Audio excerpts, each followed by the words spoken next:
Hello and welcome to this week's coffee vlog. It's now Friday the 9th of June. It's afternoon, pretty much time to get off and locked up. And as per usual, been a busy week. It's finally got over the bank holidays of May, which caused chaos really. So we're through all them, so back to a full 5-day working week to get everything caught up on, which is always helpful. Busy weekend for orders last weekend, so we had a busy Monday. Been hot again this week in the UK. In fact, we've had a few weeks now of unseasonably hot weather. I don't know, it could be knocking coffee sales a little bit now, just the prolonged amount of heat, because you know, as it is, when it's hot and sunny out, the first thing that comes to mind isn't necessarily a hot beverage. So yeah, temperature-wise, though it's really welcome to have some nice hot sunny weather in the UK finally, but it is causing, like I say, probably a little bit of a dip down in sales this week compared to previous ones, but still good. We're still moving a lot of green coffee, so that's always good at home people roasting. So that's all been going on. Last weekend, pretty steady away. Not a huge amount happened home-wise. Bits around the house and garden, that sort of thing. And then work-wise, like I say, just been busy. A lot of roasting on both roasters. Had some more bulk orders come through. I've got a big order for someone who does mushroom coffee, interestingly. So that needs processing and packing yet, because it needs to be ground up. And yeah, we're expecting to see a lot more, I think, next week as well. So all good that way. And yeah, pretty much other than it being hot and sunny, some nice evenings out in the sun for sure. So let's see, Mr. Nellish sent me a few words, brief words. So did you go to the 1940s weekend at all, as I didn't this year for a change? So the Brighouse 1940s weekend was last weekend.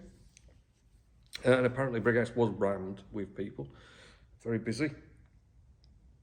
I didn't head across, I've been before. I kind of think it's one of those things, once you've done it once or twice, then it's just the same thing over and over. But obviously if I was nearer to Brighouse, then I would have done. But yeah, so apparently it went down well though. So CITV closing down after 40 years in September, didn't know that. The new Batman film called The Flash. Well, I thought that The Flash was about The Flash, not about Batman. It was just that the Batman happens to be in the Flash film, but I don't know because I've not watched it yet. So yeah, I'll wait till that's out on Disney Plus, I presume that would come out on. Has Callum ever seen the film called Barnyard? I think he has. Can you remember Acorn computers a long time ago? I can, because I used to have an Acorn Electron when I was young. In fact, I've still got that kicking around somewhere. So yeah, I do remember the Acorn computers. So yeah, that's pretty much, I think, everything I can think of at the moment. Hot weather is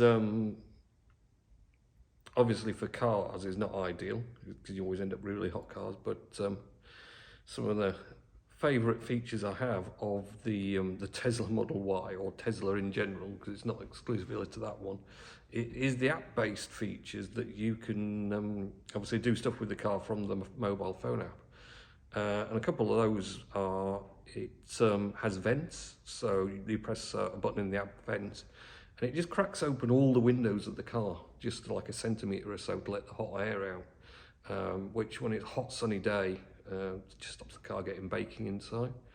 And then similarly, if you're going out in the car and you know it's been hot and sunny all day, in fact in the app it tells you how hot it is in the car anyway, you can turn the climate on, so you can put climate control on and it will get the aircon running and bring the cabin temperature down to your desired set temperature before you even get in it, which is great because, you know, having spent all the time previously, on hot days, getting into scorching hot, scalding car, and then you've got all the windows down and you've got blast aircon full whack, and it takes another quarter of an hour from setting off to actually get a half decent temperature in the car. And you're baking all the time until then. Just little things like that are kind of super cool, just being able to acclimatise the car before you even go near it and just get into it, and it's a perfectly temperature car. And the other thing, which is quite good, is you can schedule in the app your morning routine. So every morning it's set in there at 7 o'clock to precondition the battery for optimum driving and acclimatise the car again. So it sets the car internal temperature to the optimum I've got set, which is great because it just means every morning when I actually go out to the car, it's already got itself up to a perfect temperature. I don't even have to remember that, it's just set in the app every morning. Well, weekday morning, it doesn't do weekends. You could do weekends, but there's no point because I don't go out first thing on the morning on a weekend. So, yeah, but it's nice. I like that. So, little tiny touches that just make things, life a little bit easier. Makes the Tesla more, more of a helpful car to you than I think a lot of mainstream manufacturers bother with at the moment. Certainly stuff like that, the remote access with the app to do different things. I don't see anyone of a manufacturer saying they're doing that with EVs or not, but it's just that kind of convenience level. It's something that I think they should think about because it's a big selling point. It was for me anyway. Right, I think that's everything done for this week. So have a good weekend, next week, and I'll catch you in next week's coffee vlog. Okay, see you.